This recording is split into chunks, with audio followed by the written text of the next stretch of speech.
Worry can either bring us to God or drive us away from Him. The challenge is how we choose to deal with it. Join us again for another episode in dealing with our fear, worry, and anxiety, here in Renewed Day by Day with Pastor Ralph LaRosa. Welcome to GMF. We exist to share the good news of Jesus Christ. We continue our study in the church in these last days. We're in the book of Philippians, but we have a two-part special on worry, fear, and anxiety. The first part, we basically showed you a recording of a teachers meeting with Metro Lucena Integrated Learning Center.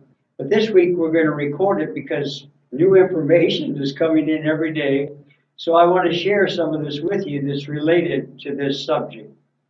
So this is two parts, and one of them again was with the school, and now we're recording this one with additional information. Teacher Cindy and I have had major stressors in our life, just like all of you. And of course, if you're married and you have a family and you have children, in the past, our children were our greatest tension and stress, because raising children is always a challenge. In the present, it's our grandchildren, our ministry, and our health, of course. Like everyone, we're much more aware of health than we ever have been. And of course, for me, as a senior, my goal is to finish strong in ministry, to continue my spiritual gift, intimacy with Christ, and to make sure I finish strong. And above all else, I do not want to get a dishonorable discharge and go to heaven. I want to finish strong. That's our goal. Okay, now I want to go back and talk about our children for a moment. Way back in 1990 is when I first started really learning about the immune system. And some of you may think, well, you're a pastor and you're a teacher and you're a preacher and you're a Bible theologian and a teacher. Why are you talking so much about health and COVID and vaccines and all of these things that are in the headlines today? They're big news. And why are you exposing this? Well, for one reason, I've always been interested in this since the 1990s because this happened to my son. To make a long story short, he graduated high school in Las Vegas, Nevada. After he grew up in the Philippines since he was 4 years old, but we took a furlough, and he graduated high school. He was accepted in UNLV, but he was also a part of what they call a program with the United States Marine Corps, and that group he wasn't really full time. It was a reserve unit. And that particular reserve unit hadn't been activated since, I think, World War II or the Korean War. But this is when Gulf War I took place, and my son was activated. And one of the things during that time, it was the same issue basically as a COVID vaccine now. There was what they called an anthrax vaccine. And that's a form of chemical warfare. So they were trying to protect them when they went to the Gulf War. And he got this vaccine. It was forced on all military personnel. It was mandated, just like we're having mandates today. And it hurt and even killed and made very sick permanently a lot of military personnel. And my son was one of them. He eventually got a hardship discharge because he just couldn't cope. The vaccine really affected him, and it's affected him all of these years since 1990. And I read onto a book in 1990. It's called The Cancer Answer. It's a very interesting book. And it's about our immune system, basically. The author is a very creative author, and he used Larry lymphocyte, which is one of our fighting cells that protects our immune system. And it's an amazing book that helped me to really understand the immune system way back in 1990, not 1980, I think I said 1990. Okay? 1990, 91, right around that time. And so I've always been interested in this. And my son has suffered a lot because of this. Not only that, but his own decisions also. We all react to that, to the situation in different ways. But it's hard on young people when all of their health is gone and their immune system is gone and they can't fight disease and they're sick. And by the time he was 31 years old, in order to keep his job so he could support his family, he started taking a psychotropic medication, which was required by the place he worked. And so we've been through this, and we want to save you some pain and maybe help people that want to expose the truth to understand this situation. We're not new to it. By the way, if you've got a vaccine, you don't have to worry. It's not the mark of the beast. And God has a plan for you if you have a relationship with Him, and there's solutions. So don't think that I'm trying to cause you extra stress by telling you what I'm going to tell you today. Okay, so anyway, let's listen to the exception to civil disobedience.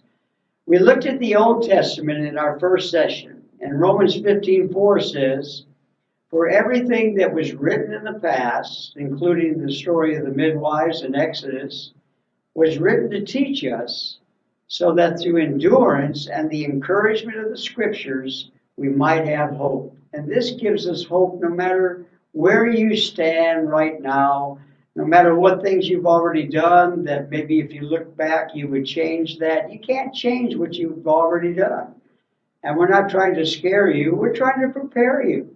The bottom line is, no matter what you do, we're all going to die 100%. Or if we're Christians, we're going to meet Christ in the air at the rapture instantly, which is a good thing.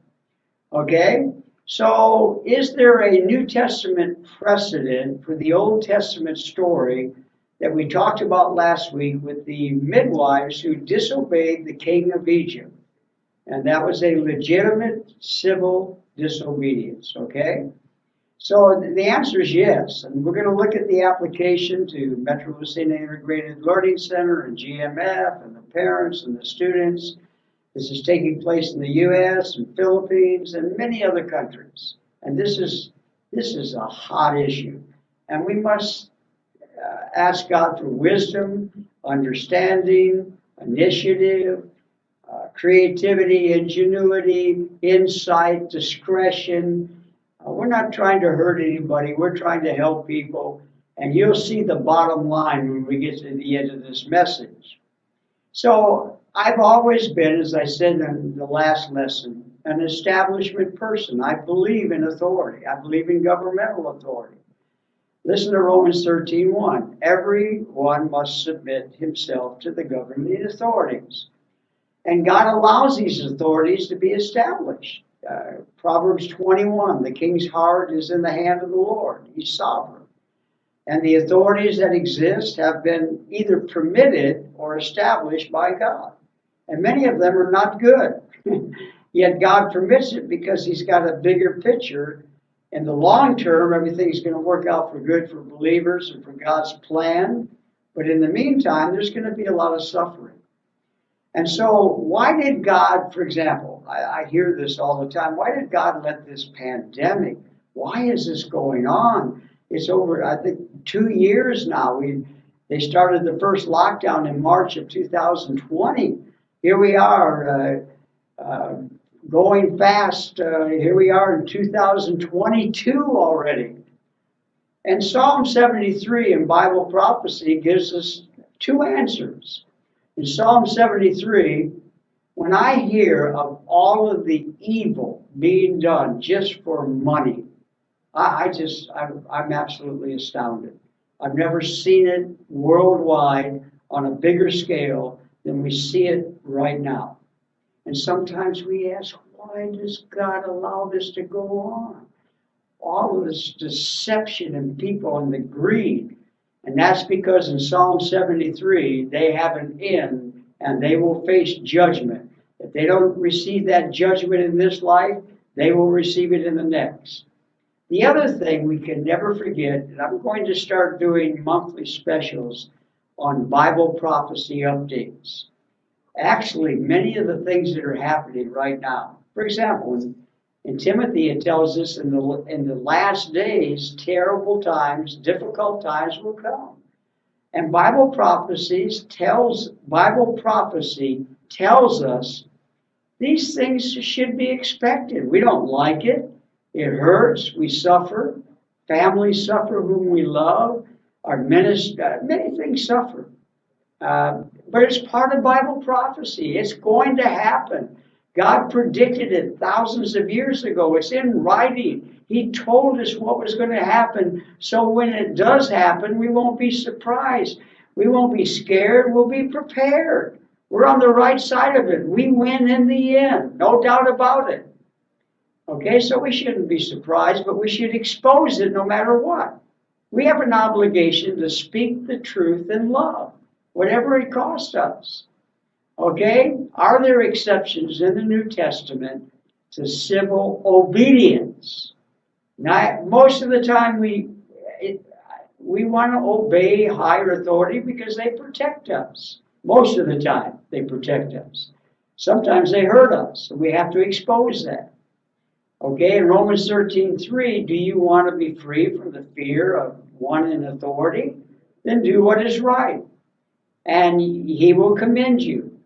Now, if he's evil, and we expose that evil, and we suffer the consequences, that's to be expected. We're still under that authority, and if we expose it, and they attack us, and they incarcerate us or whatever, they penalize us, they take away our freedom, we have to be willing to pay that price. That's the price of freedom. Okay, so are there exceptions to civil obedience? In other words, is there a place ever, and I want to tell you it's very seldom, but there is a place for civil disobedience. And the biggest one is found in Acts 3 and 4, where Peter disobeyed the authority when they told him not to speak and teach in the name of Jesus Christ. Okay? And it's very similar of taking away people's freedom. Even this COVID lockdown since March 2020 has included making churches shut down so they can't meet.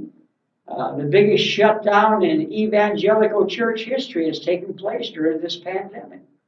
And many of them realized this is not right. And they said, no more. We're not going to stop meeting, especially in California. And I'm not going to get into that. It would take the whole lesson, but it's a big deal. Okay, I believe, beyond a shadow of a doubt, there are exceptions to civil obedience. There's a time when we have to expose lies and deception and tell the truth in love. Our goal is to evangelize every side. Whatever your political position, whatever your position on any of these things, our bottom line is to evangelize you. That's our highest calling. That's our mission. That's the mission of the church. That's the mission of the church in this last days.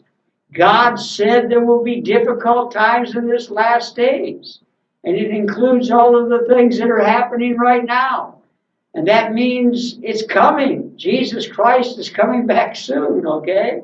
So you need to be not scared as a believer, but to be prepared. If you're not a believer, you should be scared. The fear of the Lord is the beginning of wisdom. Fear not him who can only kill the body, but fear him who can cast both soul and body in hell. That's the bottom line fear. Thank you for watching the first part of our lesson this week. Check out the next video for the continuation of our lesson. God bless you and stay healthy.